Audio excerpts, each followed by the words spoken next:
Hi. Today's topic is rage. Rage against the machine. I was think, why are they still raging? They're happy. They're like millionaires. So this talks about rage.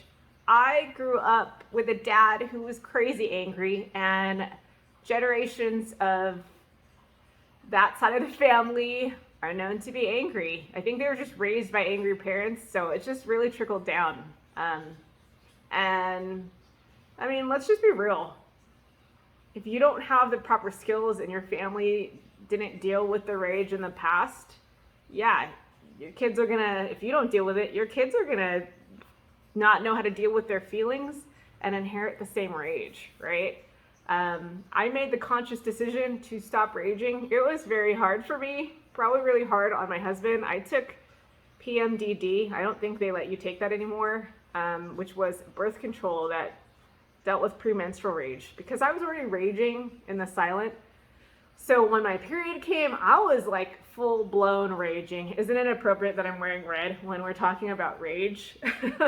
Let's be true, honest and true. Rage feels horrible. It feels horrible for you, the individual that's raging, and everyone around you. Your kids, your husband, your best friend, the people at the grocery store.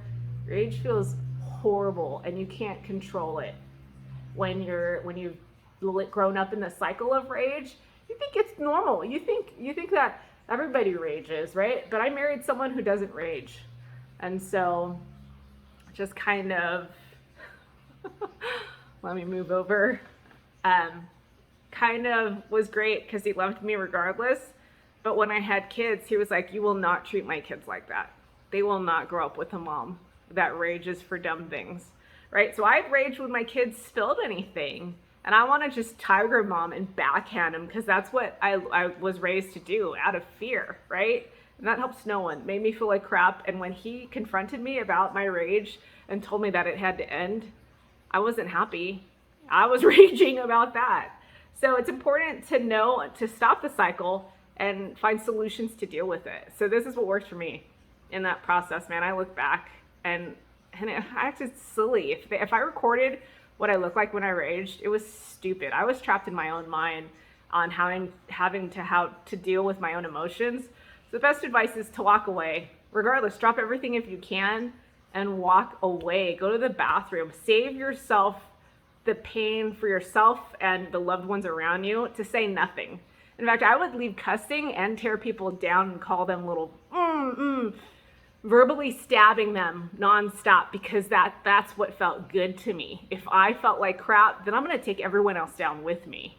So walk away. Drop everything, even if there's a mess, to save your mental sanity and all your loved ones around you, because you can't turn back time. Those are imprints in your kids' minds, in your husband's minds, in your loved ones' minds that you can't take back. And if you do it and you tear them down, you have to go back and apologize, which then you're rehashing it again. If you walk away and say, hey, I'm raging. I don't want to say anything mean to you right now. I need to leave. I need a 5-minute break. I need time to just yell in a pillow, play worship music. That really helped me. Or I was thinking, if you're raging, play some like really cheesy 80s music on your Spotify playlist, or like Sesame Street songs.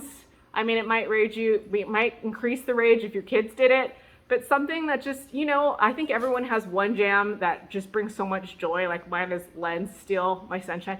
If you steal my sunshine, sunshine. And I don't know, that one song. I want candy. I don't know. Choose the song that will be your healing place from the rage, okay? Cry, yell, break stuff, but don't break your family, and don't do that stuff in front of your family. Go to the garage, go to your bedroom, jump in the shower and sob. And for me, I just give it up to God. I'm like, I am effing jacked up. God, can you take it away? I don't want to carry this baggage. And I visually imagine him taking all of my rage baggage and putting it in a package and carrying it off in a suitcase, because that's what he did on the cross, right? He got the smithereens beat out of him, and he was bleeding to death, right? So he sacrificed for us. He's more than willing to take off all of that rage baggage. and carry it. And for some reason it helps. I don't know. I say it out loud. I go, God, take away this baggage. I can't carry it. It's heavy. It's heavy and it feels awful. And let's be real, start day by day. If you're raging and your favorite person walks in, like if Billie Joe Armstrong from Green Day walks in while I'm raging with my husband, I'm gonna snap out of it. I have the ability to snap out of it and go fangirl, right? Or if his mom comes in, I'm gonna snap out of it. I might say a snarky comment, but I'll be smiling and I'll be like, I gotta go. I love your son. I love you. My husband was making fun of me because I love you for me is like, I love you, or I love you, can you just stop talking now? I love you. And he's all like, you can't just say I love you for everything. I can tell your tone and your body language. But even with my kids, I'll be like, I am not okay. I need you to pray for me. And they'll go, God, be with mommy. She's mad. And I don't know, it might take 30 minutes. It might take an hour. But then I come back and I resume as usual. Just take the proper steps, get in your car and drive away and come back healed.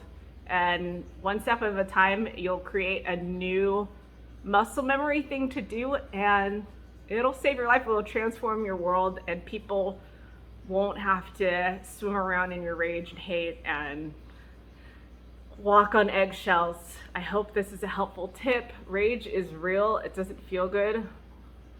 Seek real guidance or real professional help if it's to the next level, but break that generational lie that rage is normal. It might feel good momentarily, but it really like has adverse effects. Like a lot of my memories are of my dad raging, and that's not what I'm sure he doesn't want me to remember him for being an angry bad guy all the time, and I sucks. Or I'll tell my husband, I'll go, don't be mad at me, but, and he's like, I'm not mad. I'm never mad at you. I mean, yeah, he gets mad, but not really. He's like a big teddy bear. I hope this blesses you. Love you. Take some steps towards rage. Don't rage against the machine. Rage in the proper context, in the form. All right. Peace. Bye.